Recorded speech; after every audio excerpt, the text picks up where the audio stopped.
So in chapter 7, we are introduced with our industrialists talking about the ship, and they have found the alien ship at this point in the story. So they know that their aliens have landed. And then we have the wife here, and at this point, we are going to have the wife informing the industrialist wife, informing him about the meat. And the meat, you could say, is serving as a symbol that the boys are mischievous or a motif that they're up to something.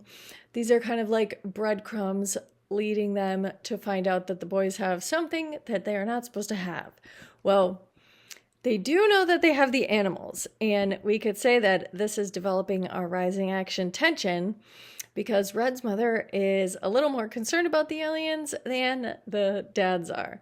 And we can say that when you finish this story, we'll look back at the dialogue when the dad is dismissing the mom, saying this is nothing.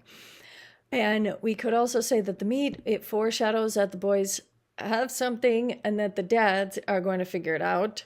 It symbolizes the boys being innocent and trying to keep this secret.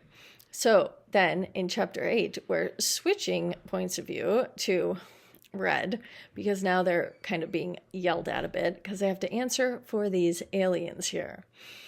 And we have Slim is getting pretty sick of it. He says, Slim, animals like our animals, only they aren't animals. So at this point, Slim has picked up on the fact that the animals are not animals. Slim has realized that that is what they are talking about. And Red still is unaware. So at the end, when it isn't a spaceship, Red said suddenly it has to be nothing to lose. It is two. Slim has found the dead aliens. And this is really going to obviously disturb him. And now he's picking up the things that his dad was saying.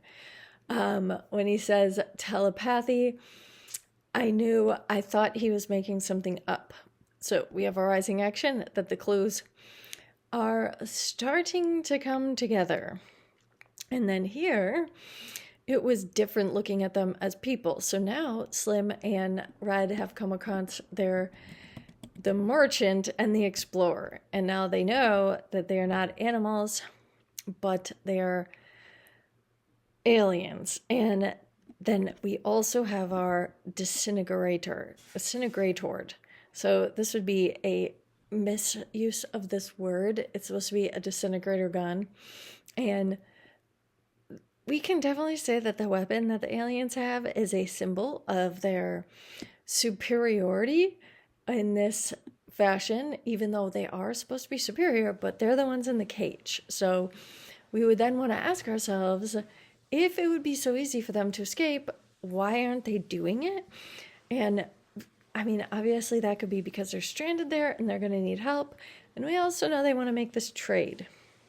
And so this could be our climactical moment here when Red's mother is going to come upstairs and find the aliens. And Red is just speaking to her like a kid would almost. Hello, Ma. It was over. And here he is right there. I didn't do anything to him, Mom. They just look like little animals. But the ending is supposed to be imagery here. He was speaking on sheer momentum of terror and did not realize that his mother did not hear him. With eyes frozen and popping out the cage, she was screaming in thin, piercing tones. So that could be our imagery because we can hear her screaming. We can see her eyes popping out. That would also be figurative language, a hyperbole.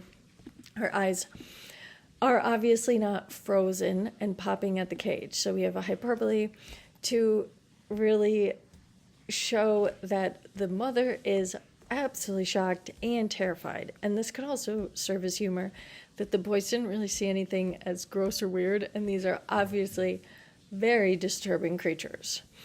So this would be for 7, 8, and 9.